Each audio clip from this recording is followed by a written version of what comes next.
Topologi jaringan adalah suatu metode yang menghubungkan satu atau lebih komputer dalam suatu jaringan. Topologi ini berfungsi untuk mengetahui bagaimana masing-masing komputer ini saling berkomunikasi satu sama lain. Terbagi beberapa topologi jaringan. Yang pertama ada topologi bus, yang kedua ada topologi bintang atau star, yang ketiga ada topologi ring atau cincin, yang keempat ada topologi mesh, yang kelima ada topologi pohon atau topologi tree, yang keenam ada topologi hybrid. Nah, masing-masing ini memiliki kelebihan dan kekurangannya masing-masing. Dan harga untuk pemasangannya itu berkisar antara 75.000 sampai dengan 450.000.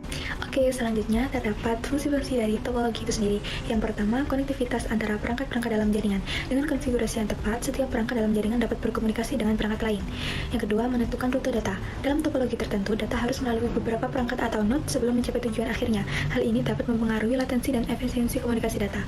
Beberapa topologi lebih mudah untuk ditingkatkan atau diperluas ketika jaringan terus berkembang seiring berjalannya waktu dan menyesuaikan dengan kebutuhan suatu organisasi dan bisnis itu sendiri. Cara kerja topologi pada jaringan. Topologi pada jaringan bekerja dengan menghubungkan komputer dengan komputer agar menjadi sebuah jaringan yang bisa berkomunikasi satu sama lain. Nah, komunikasi ini akan membuat node-node dalam jaringan dapat mengirim data hingga menerima data dan dapat berbagi akses satu sama lain. Awal jaringan pada 1940 sampai 50-an, topologi yang sangat sederhana dengan koneksi melalui kabel pembaca. Lalu topologi bus pada 1940-an sampai 80-an. Lalu munculnya topologi star pada tahun 80 sampai 90-an. Topologi star ini menjadi lebih populer karena keandalan dan manajemennya lebih baik. Lalu topologi ring pada tahun 80 sampai 90-an. Topologi ring ini jaringan cincin tertutup di mana data bergerak dari suatu perangkat ke perangkat berikutnya. Topologi campuran pada tahun 2000-an sampai saat ini. Topologi ini menggabungkan berbagai jenis topologi untuk mencapai kinerja yang lebih baik lagi. Lalu ada topologi mesh. Ini tahun 2000-an sampai saat ini. Topologi mesh ini menghubungkan setiap perangkat secara langsung ke semua perangkat lain dalam jaringan. Lalu ada topologi tree atau topologi pohon. Tahun 2000-an sampai saat ini, topologi pohon ini kombinasi antara topologi star dan topologi bus. Nah, pada kesempatan kali ini saya akan memberikan gambaran mengenai implementasi nyata dari topologi star. Kita bisa menganalogikan dengan membayangkan sebuah kantor dengan satu meja resepsionis di tengah ruangan. Semua karyawan berkomunikasi dengan resepsionis untuk mengirim dan menerima pesan kepada karyawan lainnya. Resepsionis di sini adalah pusat komunikasi. Nah, setiap karyawan atau kita sebut sebagai komputer terhubung langsung ke resepsionis, katakan switch atau hook, dan semua pesan harus melewati resepsionis. Jika ada masalah dengan resepsionis, komunikasi antar karyawan dapat terjalin.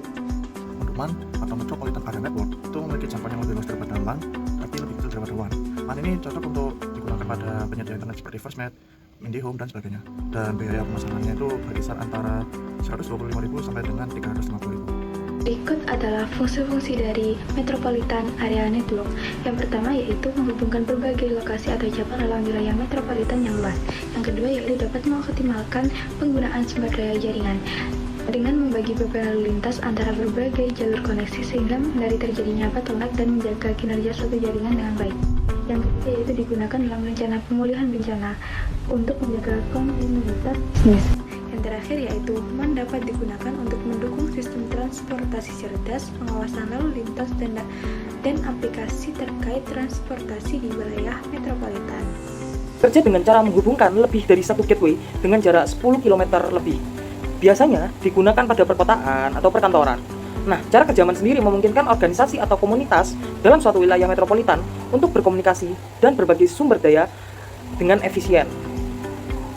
Perkembangan MAN dimulai pada tahun 80-an sebagai tanggapan terhadap kebutuhan organisasi yang memerlukan jaringan komunikasi dengan jangkauan yang lebih besar dari LAN tetapi tidak sebesar WAN. Lalu MAN ini diawali dengan membuka jangkauan yang dari wilayah geografis yang lebih besar seperti dari ibu kota ke wilayah metropolitan. MAN terus mengalami perkembangan seiring dengan kemajuan teknologi dan akan tetap jadi komponen inti dalam infrastruktur jaringan di kota-kota besar di masa yang akan datang. Seiring dengan perkembangan internet dan pertumbuhan WAN, MAN menjadi semakin terintegrasi dengan jaringan WAN dan internet global. Implementasi dari MAN atau Metropolitan Area Network, di mana kita bisa membayangkan banyak kota menggunakan kamera pengawas atau CCTV untuk memantau lalu lintas, keamanan umum, atau acara yang diadakan di kota.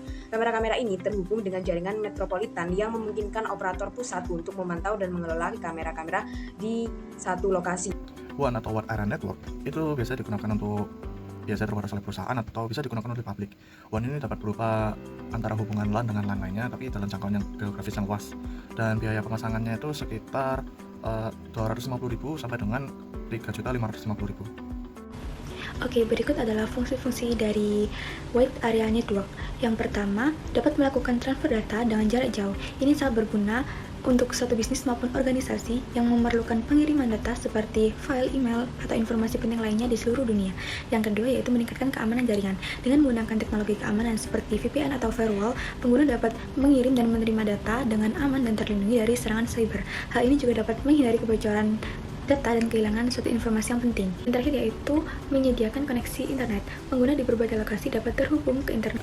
Cara kerja WAN ialah dengan menggunakan dua komponen teknologi utama, yaitu komponen switching dan kabel transmisi, untuk bisa berfungsi dengan baik. Nah, cara kerja WAN yang efektif memungkinkan organisasi untuk menghubungkan lokasi yang berjauhan secara efisien.